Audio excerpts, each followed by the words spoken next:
Shalom, friends. Moedim l'simcha, good moed. Hope you're having a wonderful Pesach. In Eretz Yisrael, we're doing it in between trips to the bomb shelter. Hopefully that won't last too much longer.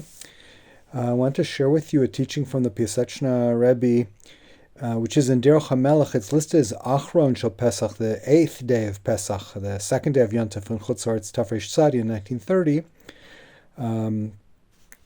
But certainly relevant now also for Shvi Shel Pesach. And he talks about the name Pesach, why the holiday is called Pesach, which reminds me now of there's a beautiful Kedushas Levi that's pretty well known of why we call the holiday Chag Pesach, and Hashem calls it Chag Matzot. Each one gives credit to the other side, so to speak, but that's not our topic.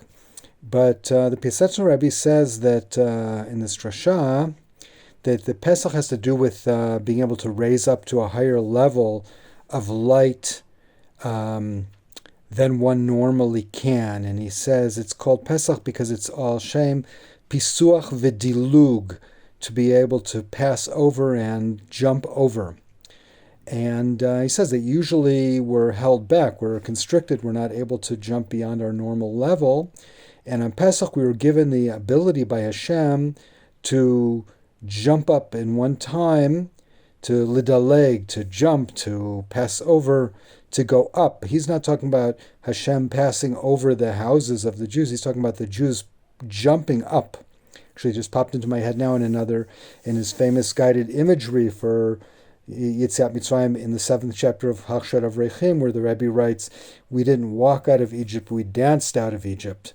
So here's talking about jumping upwards. And he says that each person is given the ability to jump beyond their normal level. Now, this is a topic that he discusses actually in numerous places in his writings. It's about having peak experiences. My friend Reb David Zeller used to say peak experiences should be spelled P-E-A-K, not P-E-E-K, or the other way around. The other way around, so that you get a peak at something that you don't normally get to look at, and that stays with you. So the Rebbe goes on, he says, even though a person doesn't stay in that high level, but since they were up there, they received a certain amount of high holiness that remains with them, and even when they come back down to their normal level, they can still serve Hashem in a higher, more intense way than they normally do.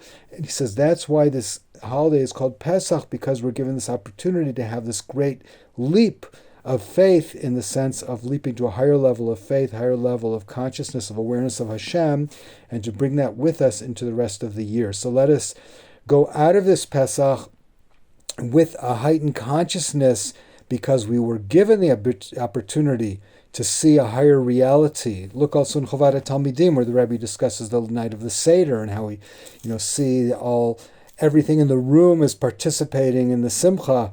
The walls are dancing, all the vessels. It's like like a scene out of Beauty and the Beast. With all the beautiful Pesach dishes are dancing around and singing Hallel along with us, etc. So let's take this beautiful, beautiful holiness with us out of the Chag and into the rest of this springtime of delivery and deliverance, Bezrat Hashem. Kol Tuv Chag Sameach.